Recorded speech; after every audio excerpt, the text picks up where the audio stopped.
Mira, no soy de esos que van contando sus miserias por ahí, pero lo que me pasó merece ser contado. Todo empezó hace 26 días, un sábado por la noche. Y lo recuerdo bien porque era la primera vez que íbamos a cenar con los nuevos vecinos del piso de arriba, una pareja joven, modernos, de esos que se acaban de mudar con cara de no saber ni freír un huevo pero que invitan como si tuvieran 3 estrellas Michelin. Clara, mi mujer, insistió en que fuéramos. Que era importante llevarse bien con la comunidad, que no todo iban a ser saludos en el ascensor y llamadas al administrador. Yo, sinceramente, prefería quedarme en casa viendo el partido. Pero fui, como buen marido resignado. El piso era pequeño pero decorado con gusto, un sitio de esos que ves en Pinterest y piensas aquí no vive nadie normal.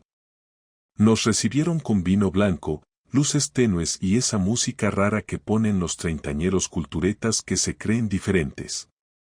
Él se llamaba David, arquitecto, muy simpático, demasiado simpático. Ella, Marta, enfermera de urgencias, más seca que un bocadillo de polvorones. La cena fue normal. Charla de trabajo, política sin mojarse, anécdotas de viajes, lo de siempre. Hasta que, después de los postres, David sacó una botella de orujo de su tierra y la cosa se animó. Las risas se mezclaban con el calor del alcohol, y de pronto éramos 4 desconocidos fingiendo que teníamos algo en común. Y ahí fue cuando pasó. Yo estaba sirviendo más chupitos y escuché como David, con una confianza que no venía a cuento, le decía a Clara.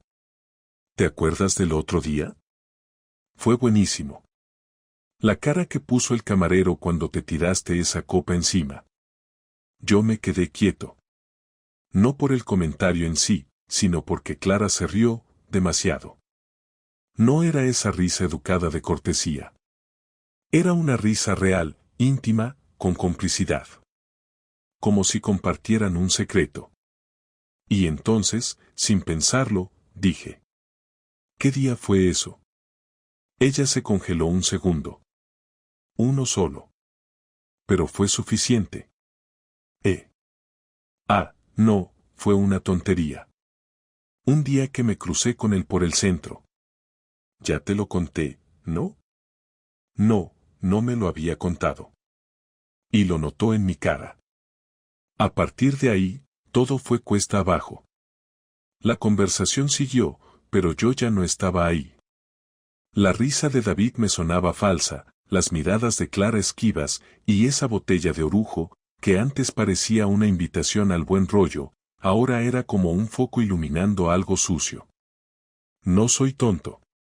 Puedo parecer tranquilo, incluso algo lento para reaccionar, pero tengo buena memoria. Y Clara no iba al centro por casualidad un jueves por la tarde. Clara odia el centro. Siempre dice que es un caos, que no hay donde aparcar, que huele a orina. Cuando llegamos a casa, no le dije nada. Me metí en la cama dándole la espalda. Y ahí, con el cuerpo rígido y los pensamientos en bucle, supe que algo se estaba gestando. No sabía qué exactamente, pero el aire entre nosotros ya olía a otra cosa. A mentira. Y así empezó todo. Con una cena absurda, una risa que duró medio segundo de más, y una duda que desde entonces no me deja dormir bien. No soy paranoico, pero tampoco soy idiota. Esa noche no dormí. No me hizo falta revisar su móvil ni mirar debajo de la cama. Lo que pasó en esa cena fue más que suficiente para encenderme una alarma que no se apagó ni cuando amaneció y Clara, como si nada, se levantó, se duchó y preparó el café. Yo me hice el dormido, quería evitar verla de frente porque no sabía si me iba a salir una sonrisa falsa o una bronca sin pruebas. Lo que sí sabía es que necesitaba pensar, observar, juntar piezas, estar muy atento sin que se notara. Porque si te lanzas antes de tiempo te acusan de celoso, de inseguro, de controlador, y en ese juego el que pierde los papeles pierde la partida. Así que decidí callarme y actuar como si nada, aunque por dentro ya estuviera quemándome. La primera cosa que hice fue cambiar mi rutina. Empecé a salir del trabajo media hora antes sin avisarle y llegaba a casa sin hacer ruido. No porque quisiera pillarla en algo, sino porque necesitaba ver con mis propios ojos cómo se comportaba cuando no sabía que yo estaba. La primera semana no noté nada raro, pero había una tensión en el ambiente, algo invisible que solo percibes cuando conoces a alguien tanto como yo la conocía a ella. No era solo que se arreglara más o que tuviera el móvil siempre en silencio, era la forma en la que evitaba el contacto visual, como se sentaba en el sofá con el cuerpo inclinado hacia el lado contrario al mío, o cómo sonreía al mirar la pantalla y luego borraba la sonrisa al mirarme a mí. Había una especie de vergüenza en sus gestos, como si le pesara estar conmigo. Y esa vergüenza, para mí, era la señal más clara de que algo estaba pasando. Una tarde, al llegar antes de lo previsto, escuché desde el pasillo cómo hablaba por teléfono. No llegué a escuchar las palabras exactas, pero su tono no era el que usa cuando habla con su madre o con alguna compañera de trabajo. Era un tono suave, íntimo, como el que usaba conmigo hace años cuando todavía me decía que me echaba de menos. Apenas entré, colgó. Me dijo que era Sandra, la misma amiga con la que supuestamente se había quedado a dormir la noche de la cena. Le respondí con un simple "ah" y me metí en la habitación sin hacer más preguntas, aunque por dentro ya tenía claro que Sandra era la coartada y que detrás había a alguien más. Durante esa semana empecé a fijarme en los detalles que antes me pasaban desapercibidos. El perfume caro que nunca había usado para ir al trabajo, las duchas largas por la noche, las excusas para salir sola a hacer recados. El sábado dijo que iba a una merienda con las del instituto y que no sabía a qué hora volvería. Yo asentí, le deseé que lo pasara bien y apenas cerró la puerta me puse la chaqueta y bajé al garaje. Cogí el coche viejo que nunca usamos, lo aparqué una calle más abajo y esperé. No tenía un plan, solo la necesidad de ver a dónde iba. Cuando la vi salir del portal, ya no vestía como para una merienda entre amigas. Iba con ese vestido negro que solo usaba en cenas importantes y tacones, y llevaba el pelo suelto, algo que nunca hacía por comodidad. La seguí sin hacerme notar, manteniendo distancia, controlando los semáforos como si fuera un detective barato. Caminó unas 3 calles y se subió al coche de alguien que la esperaba. No era Sandra. Era David. El mismo David de la cena.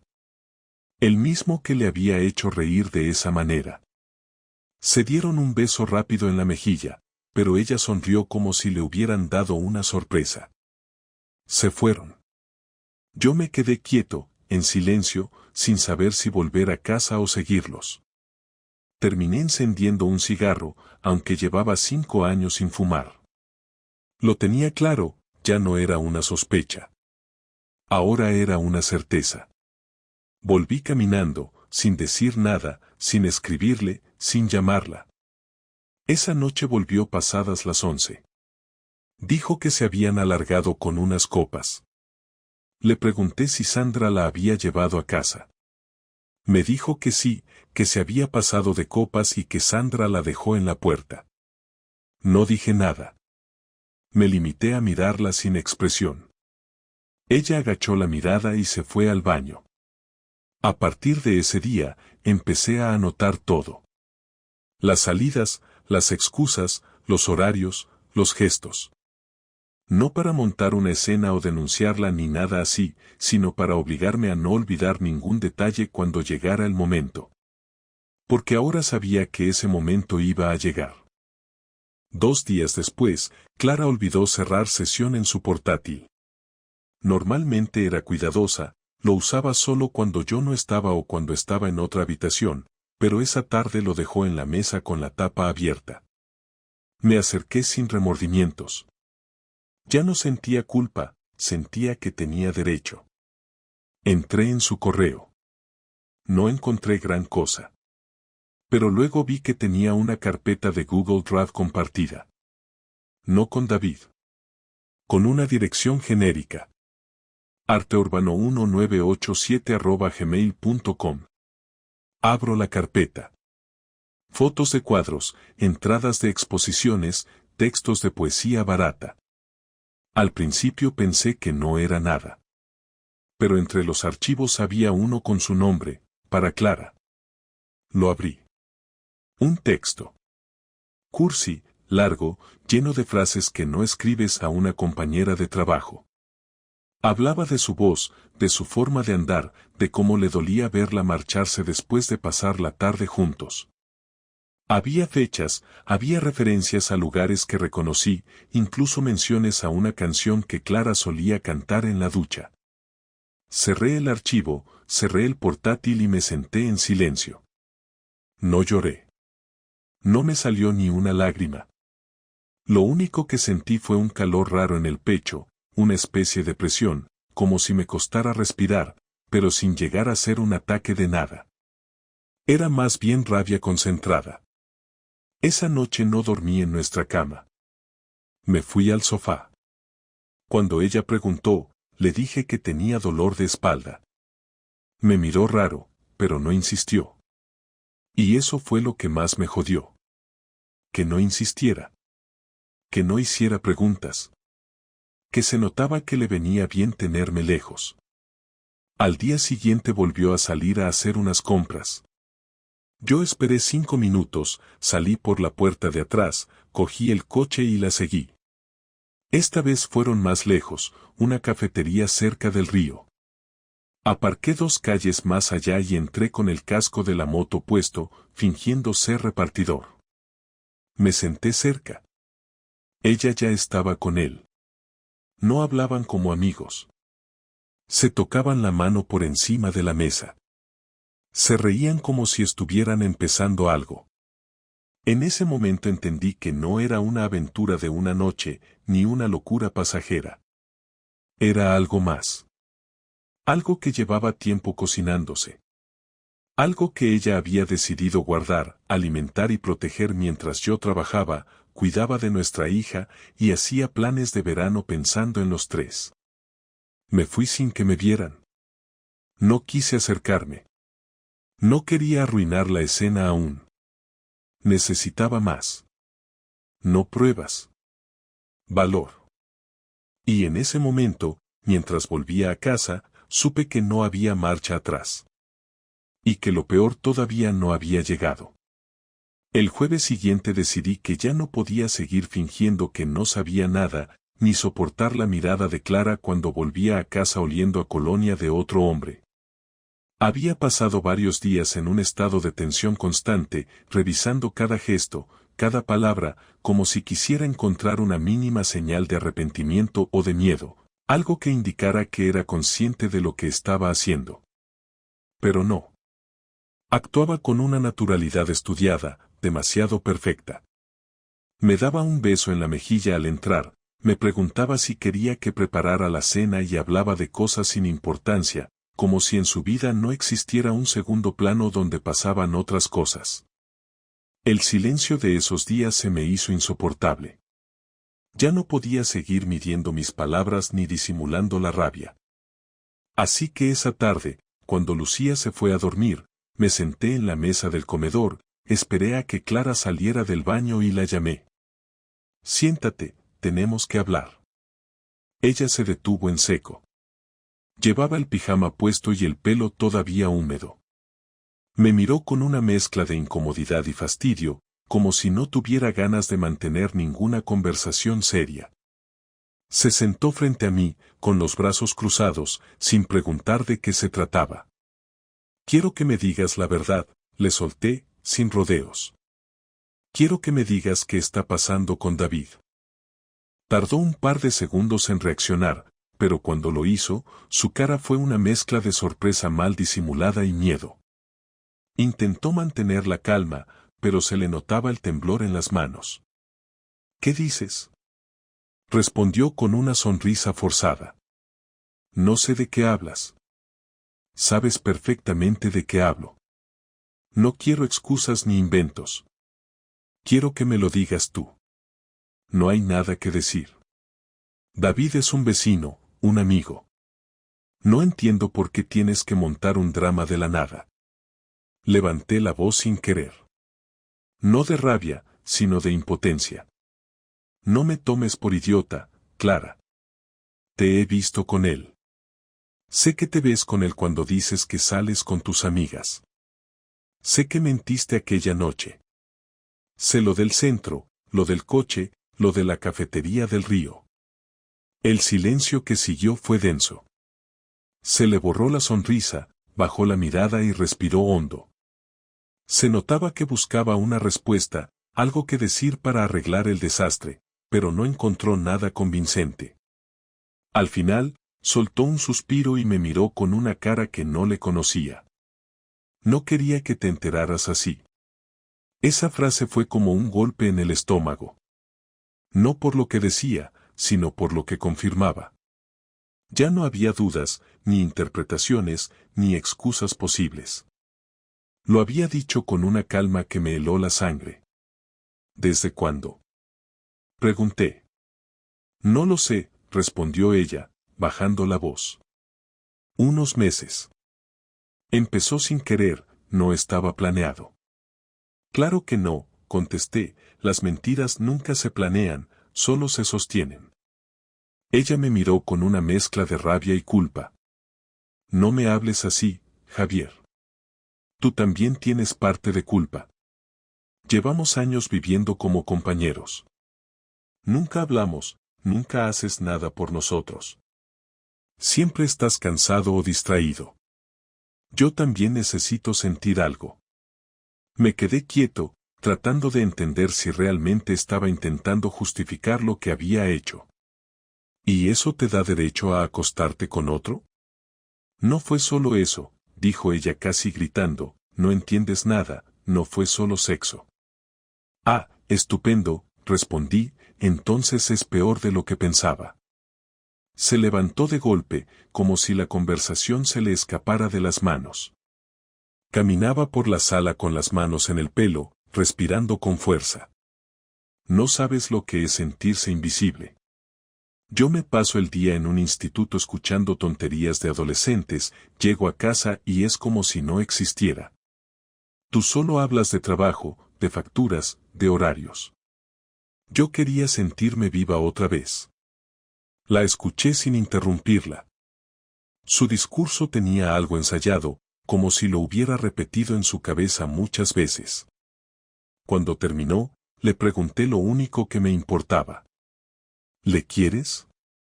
Se quedó en silencio, y ese silencio fue peor que cualquier respuesta. No lo sé, dijo finalmente. No quiero hablar de eso. Pues vas a tener que hacerlo, Clara. Porque no pienso seguir viviendo con alguien que me miente todos los días. No quiero separarme, respondió con rapidez. No quiero que Lucía pase por eso. No hables de Lucía, no uses a nuestra hija como escudo. Esto no va de ella, va de ti y de mí. Me acerqué a ella y la miré directamente. Quiero que me digas si sigues viéndolo. Ella asintió, apenas moviendo la cabeza. No intentó negarlo. Sí, sigo viéndolo.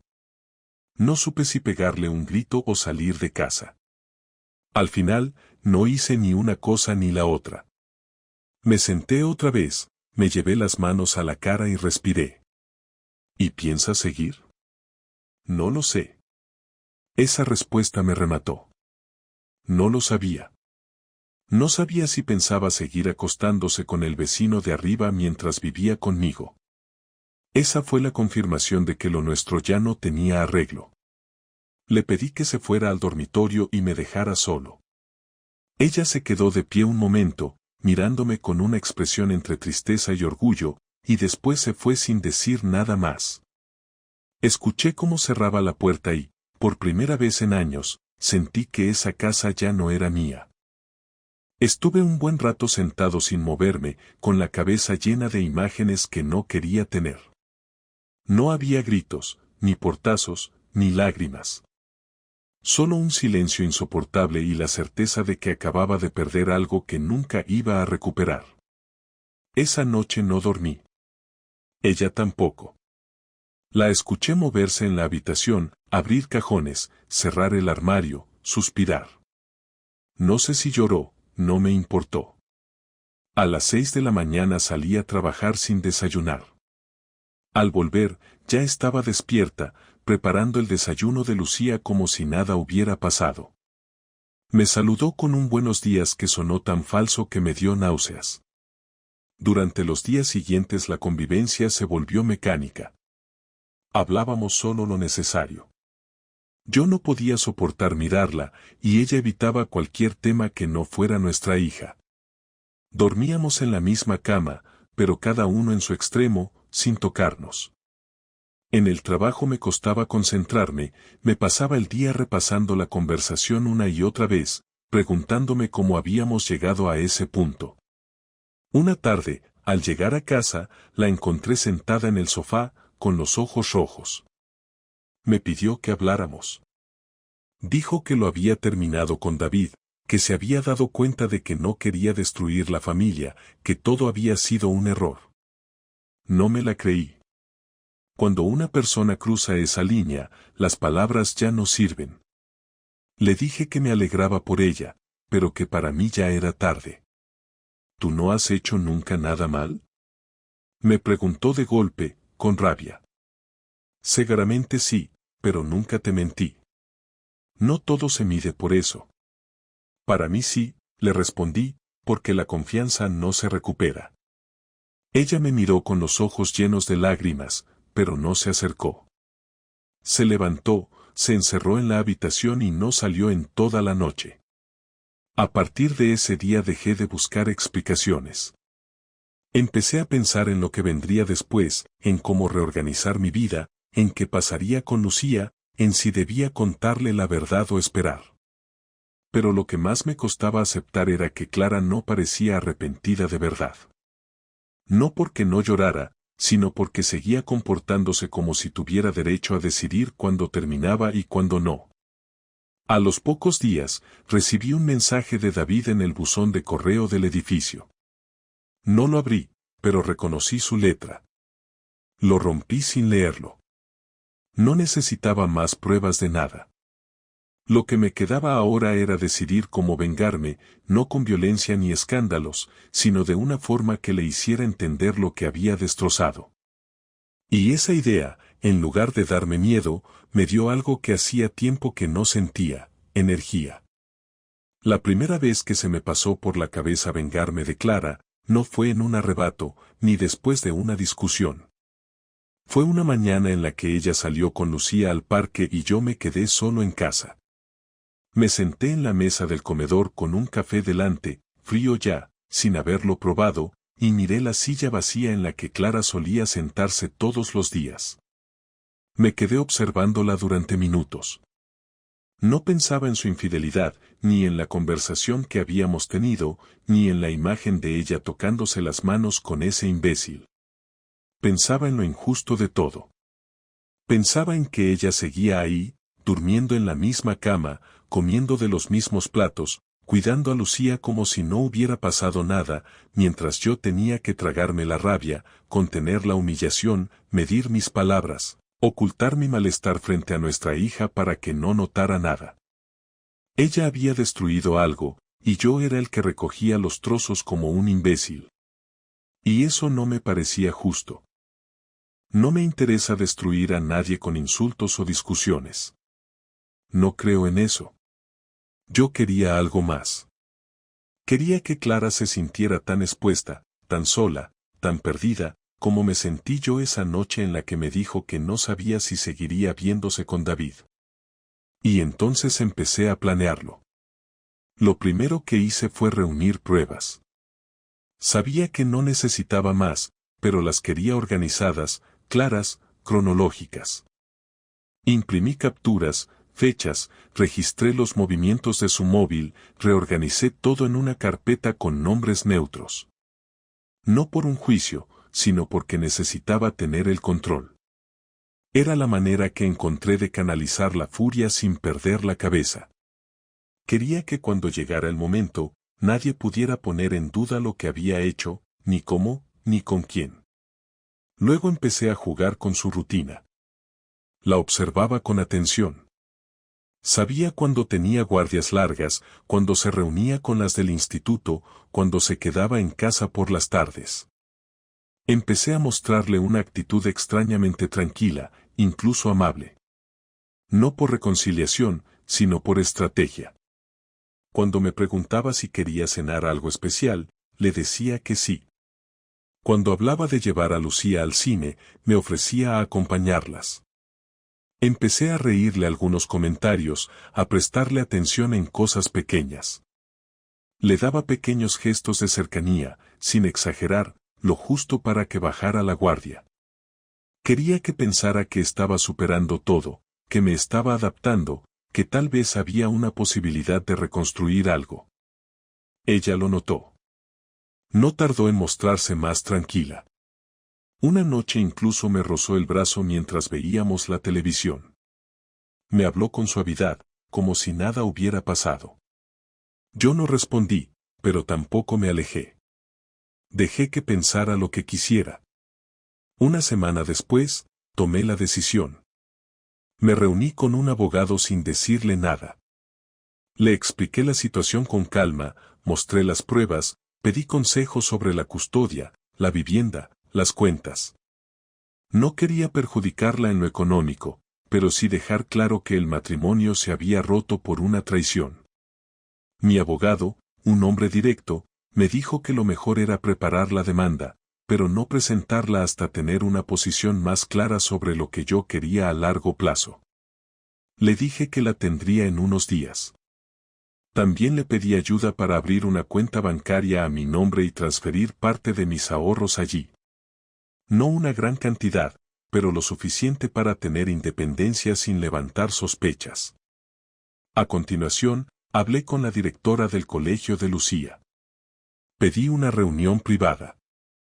Le expliqué que estábamos pasando por un proceso difícil en casa y que me gustaría tener un poco más de información sobre el comportamiento de mi hija.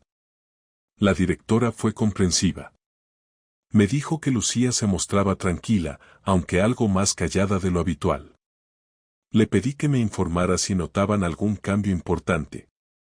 No quise alarmarla, pero necesitaba tener todo bajo control. Sabía que lo que estaba por hacer podía afectar a nuestra hija, y eso era lo único que realmente me importaba. Después hablé con alguien más. Marta, la madre de Clara. No nos llevábamos especialmente bien, pero ella siempre me había respetado como yerno. La llamé un martes por la tarde y le pedí que quedáramos a tomar algo. Me recibió con cierta extrañeza. No nos veíamos a solas desde hacía años. En cuanto nos sentamos, le dije que Clara me estaba siendo infiel. Se lo solté sin adornos. Le mostré algunas pruebas. No todas. Solo las necesarias para que entendiera que no había discusión posible. Marta se quedó en silencio unos minutos. No parecía sorprendida. Eso me molestó. Le pregunté si lo sabía. Me dijo que lo intuía, que Clara llevaba meses distante, que no era la misma. Me aseguró que no lo aprobaba y que hablaría con ella. Le pedí que no lo hiciera todavía. Le expliqué que estaba organizando todo para que la separación fuera limpia, sin gritos ni espectáculos delante de Lucía. Me prometió que no diría nada. Ese mismo día, comencé a buscar un nuevo lugar donde vivir. No un piso cualquiera, sino uno que estuviera cerca del colegio, en una zona tranquila, con espacio suficiente para Lucía cuando se quedara conmigo. Encontré uno en 2 días. Lo alquilé de inmediato. Lo amueblé lo justo, un colchón, una mesa, 2 sillas, y el resto poco a poco. Dejé una muda de ropa, productos de aseo, algunos libros. No pensaba mudarme aún. Solo necesitaba tenerlo listo. La última fase fue la más delicada. Esperé a que Clara tuviera una de esas tardes en las que decía que iba a tomar algo con una amiga. Sabía perfectamente que se vería con él. Aproveché para que Tomás, mi amigo de toda la vida, viniera a casa. Le conté todo, le mostré las pruebas, le pedí ayuda para vaciar mi parte del armario, llevarme algunos papeles importantes, el ordenador, lo que fuera mío y no me interesaba que Clara tocara. Hicimos todo en menos de una hora. Cuando ella volvió, ya no había señales de mí en el dormitorio. Clara no me dijo nada esa noche. Se dio cuenta, claro.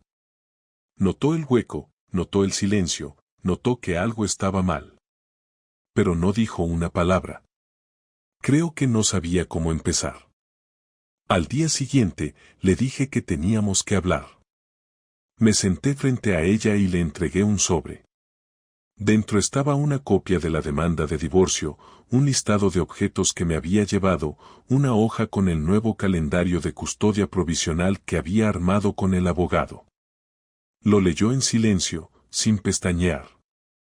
¿Esto es una amenaza?, me preguntó. No, es una decisión, le respondí. Esto no es negociable. Ya lo hablé con el abogado.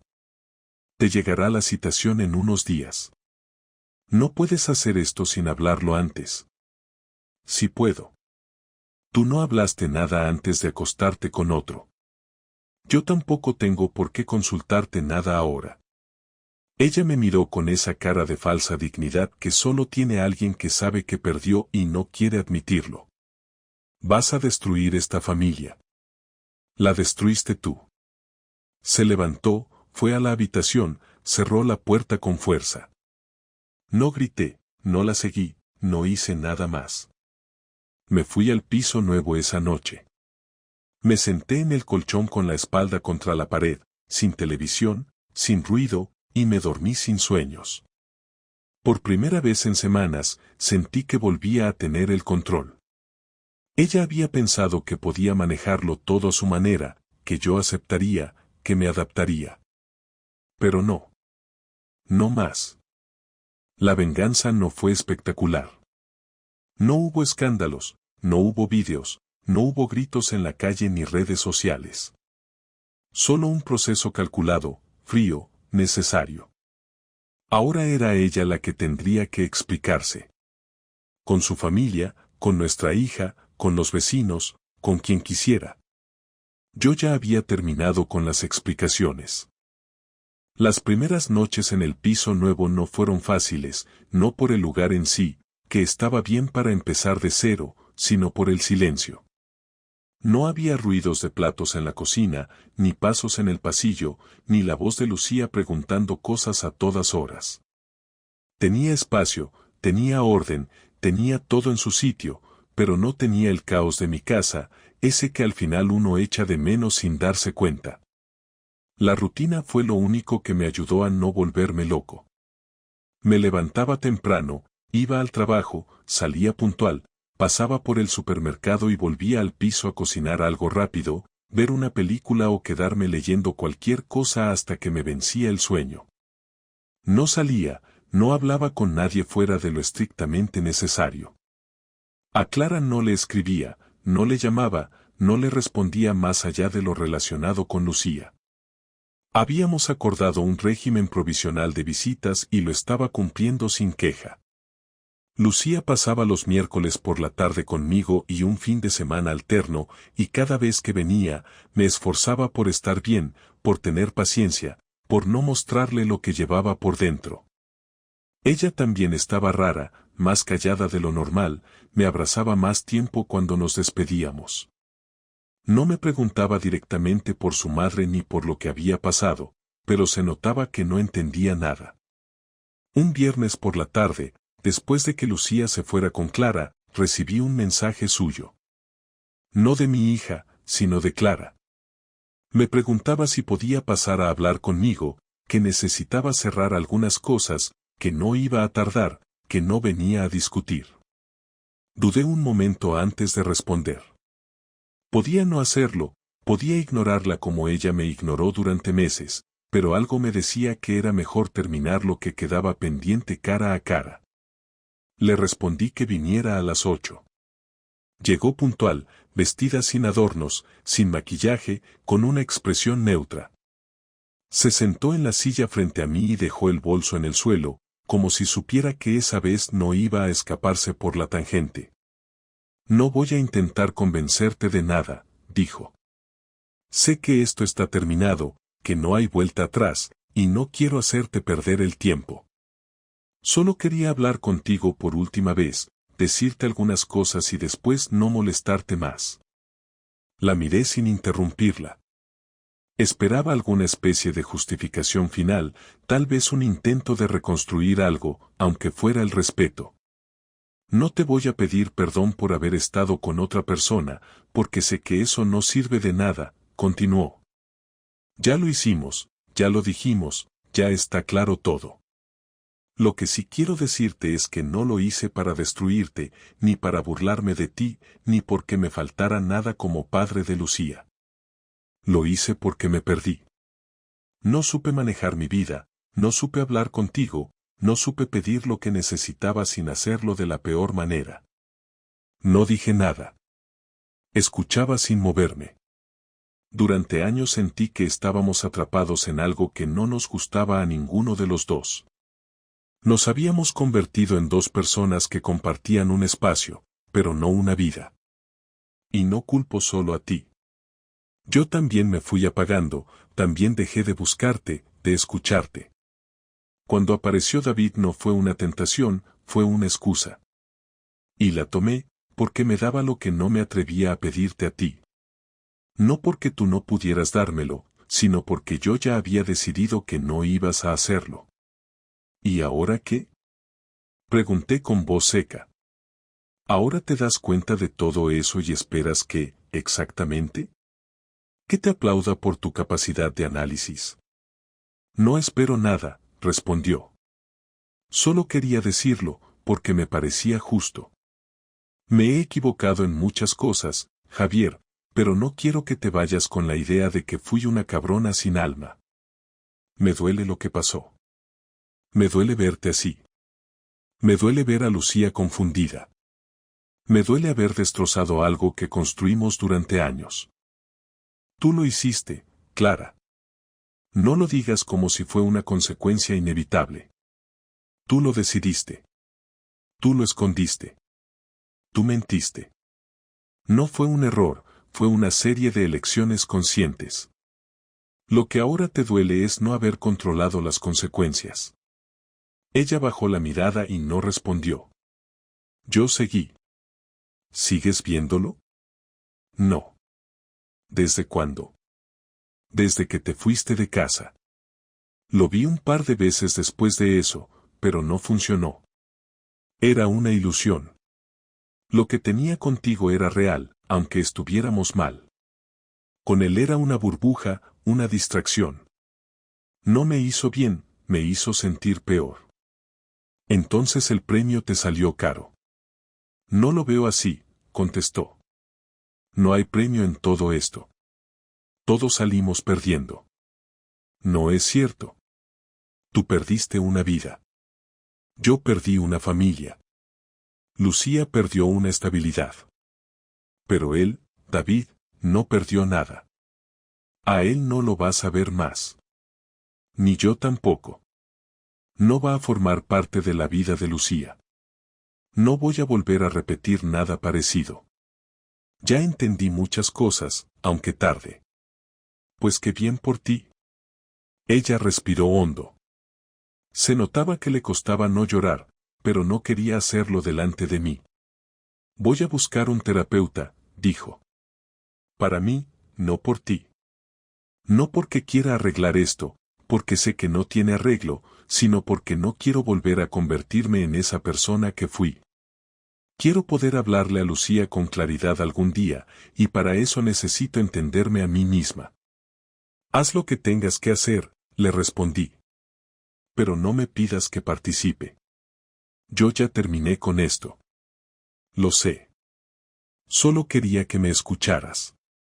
Nada más. Nos quedamos en silencio un rato. Luego se levantó, cogió el bolso, me miró una vez más, y dijo algo que me sorprendió. No esperaba que me perdonaras. Pero te agradezco que no me hayas destruido. Hubieras podido, y no lo hiciste. No hago las cosas por venganza, Clara. Lo que hice, lo hice por mí. Porque no quiero vivir con resentimiento. Pero tampoco quiero vivir contigo. Ella asintió, se giró y se fue. No volvió a escribirme después de eso. Ni una llamada, ni un mensaje fuera de lo relacionado con Lucía. Mantuvo la distancia con una precisión casi mecánica. Supongo que entendió que ya no había más espacio para palabras entre nosotros. Y yo también lo entendí. Porque esa noche, cuando cerré la puerta tras ella, no sentí rabia, ni alivio, ni tristeza. Solo vacío. Esa fue nuestra última conversación. No hubo perdón, no hubo reconciliación, no hubo una escena final de redención. Solo dos personas enfrentadas a lo que hicieron y a lo que ya no podían deshacer. Y en esa sinceridad cruda, sin adornos ni esperanzas vacías, encontré lo más parecido a una respuesta que necesitaba. Me duché, apagué todas las luces del piso, me metí en la cama y cerré los ojos. No lloré. No pensé. Solo dormí, por primera vez, profundamente. Cuando me preguntan ahora cómo estoy, no sé muy bien qué responder. No porque no lo tenga claro, sino porque la respuesta no encaja en lo que la gente espera. No estoy feliz, pero tampoco estoy destrozado. No me siento libre, pero tampoco atrapado. Estoy en ese punto en el que uno ya no necesita entender cada detalle, ni buscar explicaciones, ni repasar lo que se pudo hacer distinto. Pasó lo que pasó, tomé las decisiones que tenía que tomar, y ahora lo único que me queda es seguir con lo que tengo delante, que no es mucho, pero al menos es mío. El piso sigue igual que cuando me mudé. No lo he decorado, no he colgado cuadros, no he comprado nada más allá de lo necesario. A veces pienso que debería hacer algo para que parezca más un hogar, pero después se me pasa. No siento que esté en el momento de construir nada todavía. Lucía se ha ido adaptando poco a poco.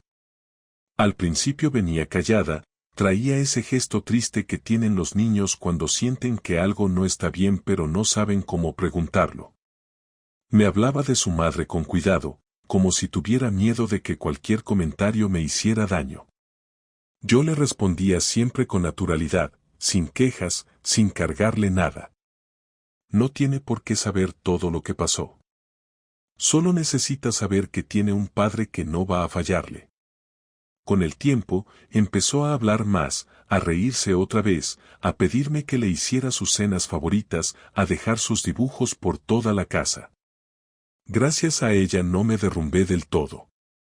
Su presencia me recordó que, aunque la relación con Clara se haya roto, todavía hay algo que merece la pena proteger. Con Clara mantengo una relación estrictamente funcional.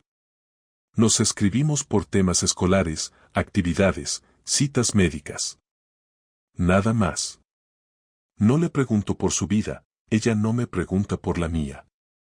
A veces, cuando nos cruzamos al intercambiar a Lucía, se nota cierta incomodidad, pero ninguno de los dos fuerza ninguna conversación. Ella parece más tranquila, más apagada también. No sé si sigue yendo al psicólogo como dijo, no me interesa. Lo que haga con su vida es asunto suyo, mientras no afecte a Lucía. Lo que sí me queda claro es que entendió que no había vuelta atrás.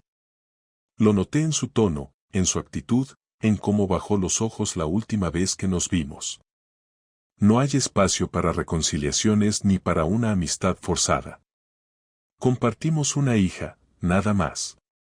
He vuelto a ver a algunos amigos, pocos. Tomás fue el único al que le conté todo desde el principio, y fue también el único que nunca me soltó frases tipo todas las parejas pasan por cosas, o tal vez deberías perdonarla. Los demás, cuando se enteraron, reaccionaron como reacciona todo el mundo, con esa mezcla de sorpresa y consejos que nadie pidió. Aprendí a no contar demasiado. La gente quiere chismes, no verdades. Y yo ya no estoy para eso. En el trabajo no cambié nada, salvo que ahora salgo a mi hora, no me quedo hasta tarde, y me tomo los descansos sin culpa. Ya no tengo a quien demostrarle que soy el que sostiene todo. Si algo he aprendido en este proceso, es que sacrificarse sin que nadie te lo pida no siempre se valora, y muchas veces se interpreta como distancia. Me pasé años priorizando el bienestar de mi familia sin darme cuenta de que me estaba alejando de ellos. No justifico lo que Clara hizo, ni pienso hacerlo nunca, pero sí me quedó claro que vivir en piloto automático puede destruir más que cualquier discusión. Cuando dejas de hablar, de tocar, de preguntar, de cuidar los detalles, la distancia se convierte en rutina y la rutina en desconexión. Y cuando llega alguien que ofrece eso que tú ya no das, puede que el otro lo tome. Eso no lo hace correcto, pero lo hace comprensible. No pienso volver a vivir con nadie por mucho tiempo. No porque haya perdido la fe en las relaciones, sino porque necesito recuperar la capacidad de estar bien conmigo mismo. Llevo años saltando de responsabilidades a compromisos, de expectativas a urgencias, sin detenerme a pensar qué quiero yo. Ahora me levanto, preparo mi desayuno sin ruido, escucho música que me gusta, leo lo que quiero, veo las películas que me apetecen. Nadie me exige, nadie me cuestiona, nadie me interrumpe. No siempre es bonito, a veces se siente demasiado vacío, pero prefiero este silencio al que vivía antes, donde todo era apariencia. He empezado a escribir cosas que nunca me atreví a decir. No con intención de publicarlas ni mostrarlas a nadie. Solo para mí. Para entenderme, para no olvidar lo que se siente cuando todo se cae, pero uno sigue de pie. Escribir me ha ayudado a no ir acumulando rencor, a sacar de mi cabeza esas escenas que no sirven para nada más que hacer daño. A veces, cuando salgo a caminar, paso cerca del barrio donde vivíamos. No entro, no miro el edificio, no tengo curiosidad. Solo lo hago por costumbre, porque algunas rutas me llevan cerca. No me genera nostalgia. Me recuerda a una vida que existió, que tuvo cosas buenas, muchas, pero que terminó. No quiero volver a esa vida. No quiero reconstruir lo que ya no está. Quiero algo nuevo, más sincero, más simple. No sé si algún día volveré a enamorarme. No lo estoy buscando. Si pasa, bien. Si no pasa, también. No me asusta estar solo. Me asusta estar mal acompañado, rodeado de sonrisas falsas y promesas vacías. Por eso ahora soy más cuidadoso con la gente, más reservado, menos dispuesto a tolerar lo que antes aguantaba por inercia. Lo que me pasó con Clara no fue una tragedia, fue una lección. Me enseñó que nadie tiene garantizado nada, que la confianza se construye todos los días, que el amor no es algo que se mantiene solo. Me enseñó que incluso la persona que duerme a tu lado puede dejar de verte si no estás presente. Me enseñó que perdonar no significa volver a lo de antes, sino seguir adelante sin cargar con la rabia. No la odio. No me interesa gastar energía en eso. Pero tampoco la respeto como antes. Y eso es algo que no se puede recuperar. Respeto a quienes asumen las consecuencias de sus actos, no a quienes piden comprensión cuando se han escondido para traicionar. Hoy estoy donde tengo que estar. No donde soñé, no donde planeé, pero sí en un lugar donde sé quién soy, que permito y que no, y eso, después de todo, es suficiente. Si mañana cambian las cosas, si aparece alguien o algo que me mueve el suelo, lo enfrentaré con esta misma claridad. Pero no voy a soltar lo que he ganado en este proceso solo por volver a sentir compañía. Prefiero estar solo que confundido. Prefiero la verdad, aunque duela, antes que una mentira cómoda. Y si algo me queda claro, es que no pienso volver a permitir que nadie me mienta mirándome a los ojos. Porque una vez basta. Y una vez, si te despierta, puede valer por 1000.